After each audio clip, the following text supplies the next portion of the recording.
यदि भ्लग बनाउने सपना छ भने चाहिँ सबैभन्दा पहिले आफ्नो लाजलाई धेरै पछाडि छोड्नु पर्दो रहेछ क्या। किन भन्नुहुन्छ भने मेरो भ्लग पुरै हेर्नु होला।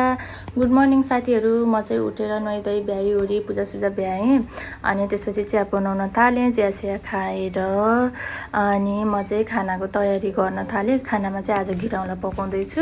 अनि मैले भनेको थिएँ नि यदि भ्लग बनाउन मन छ भने आफ्नो लाजलाई पछाडि छोड्नुपर्छ भनेर, किनकि भन्छन् नि लाजले काम बन्द हुन्छ हिम्मतले बाटो खुल्छ अरे क्या। मलाई नि त्यस्तै हुन्छ।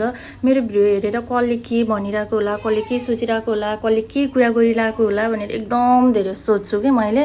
तर बिस्तारै बुझ्दै गएँ कि आफ्नो सपनालाई मौका दिनुपर्छ भने चाहिँ लाज चाहिँ पचाउन सिक्नु पर्दो रहेछ होइन। एकै कुरा पनि हामीले पहिलो दिनमा नै राम्रो गर्न सक्दैनौँ क्या। अब हामीले आज सुरु गरेका छौँ, आज नै राम्रो हुन्छ भनेर चाहिँ यो हुँदैन रहेछ। यदि भ्लग बनाउने सपना छ भने चाहिँ एउटा कुरा एकदम धेरै सम्झिनु पर्दो रहेछ कि लाजले होइन हिम्मतले चाहिँ छिनाउँछ भनेर है। आजलाई यति नै। मेरो तरकारी नि पाक्यो।